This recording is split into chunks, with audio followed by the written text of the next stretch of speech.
Be ready. 5 seconds.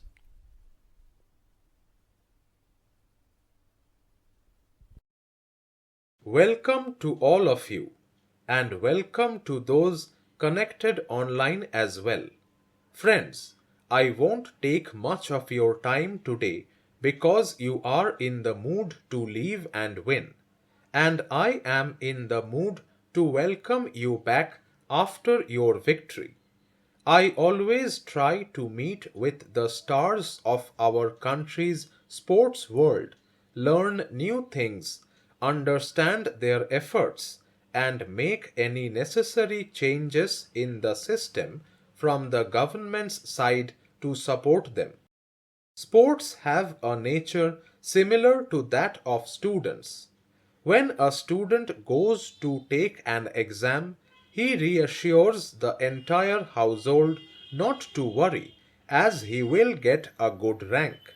Once he comes out of the exam hall, he knows how he fared, whether he performed better or not. If he does not fare well, then as soon as he comes out of the exam hall, he starts giving excuses like the fan was too loud, the window was open and he could not concentrate, the teacher kept looking at him. You must have seen such students who always have so many excuses and blame circumstances. Such people never progress in their life, becoming masters of making excuses. But I have seen many players, and I also know some players who never blame circumstances. We are going to play aiming for our best performance. However, the Olympics are also a great platform for learning. There are some who play their game and inform everyone on telephone how their day was, while there are others who watch every game. They observe how our country is playing and how different countries are playing and try to absorb and understand new techniques. They then share these insights with their coaches how a particular player did a great job at the last moment. He asks his coach about that technique and sometimes reviews the videos of that match multiple times to learn new moves. For those with a learning mindset, there are many opportunities to learn. For those who want to live in complaints, there is no shortage of complaints either. Even athletes from the most affluent countries with the best facilities might complain. But athletes from countries like ours, facing many difficulties, keep their hearts and minds focused on their mission for the country and the national flag, setting aside all hardships. Therefore, friends, I firmly believe that this time as well you will make India proud in the field of sports. Listening to experienced people has its own significance. As mentioned earlier, don't get lost in the glamour and distractions of the event there. Otherwise, it can affect our focus. Secondly, the athletes from other countries may appear taller or bigger. But remember, this is not a game of physical size. It's a game of skill and talent. Do not be intimidated by the physical appearance of the competitors. You should have confidence in your own talent. No matter how imposing the opponent looks, believe in your own abilities. Skill and talent are what bring results. You might have noticed that many people know a lot but still falter during examinations. This often happens because their focus is divided. They are more worried about the outcome, like what their family will say if they don't do well. He remains under pressure thinking about marks. You should not worry about such things. Just play your best.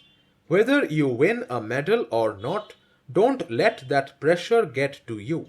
Your attitude should be to give your 100% without any compromise. Another important aspect is the importance of sleep. Your coaches must have emphasized this. The media is not just a passive observer of the country's conditions. All of you in the media play a crucial role in changing conditions and guiding the nation. Today, India is at a point in time where the next 25 years of its journey are very important. For us to become developed in these 25 years, the role of newspapers and magazines is equally significant. It is the media that raises awareness among the country's citizens. It is the media that constantly reminds the citizens of their rights. And it is the media that makes people realize their potential. You also see that when citizens of a country gain confidence in their potential, they start achieving new heights of success. This is also happening in India today. Let me give you a small example. There was a time when some leaders openly said that digital transactions are beyond the capability of the people of our country. They thought that modern technology would not work in this country. But the world is witnessing the wisdom and potential of the people.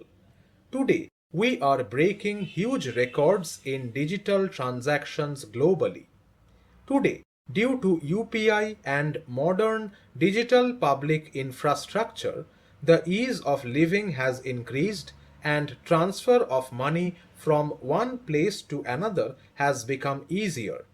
Today, our countrymen living across the world, especially in Gulf countries, are sending the most remittances, and the cost they used to incur has significantly reduced, partly due to this digital revolution.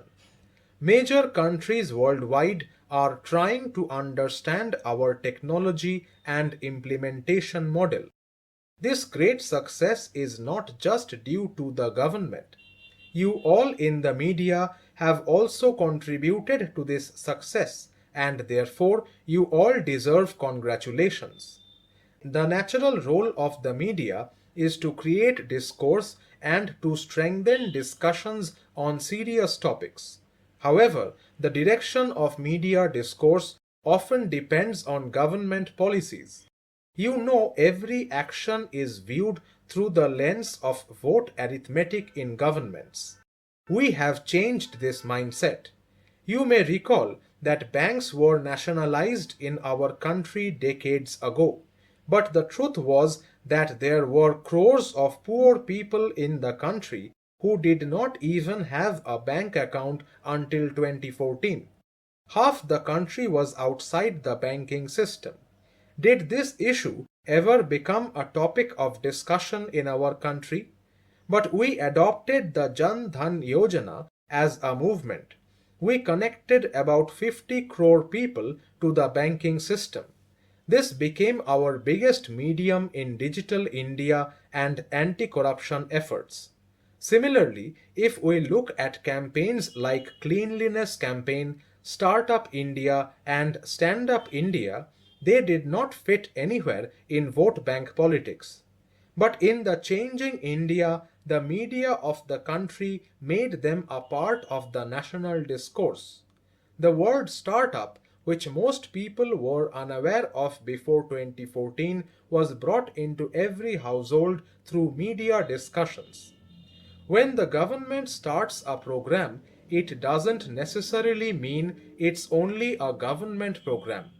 If the government emphasizes a particular idea, it doesn't mean it's just the government's idea. For example, the country celebrated Amrit Mahotsav and ran the Har Ghar Tiranga campaign.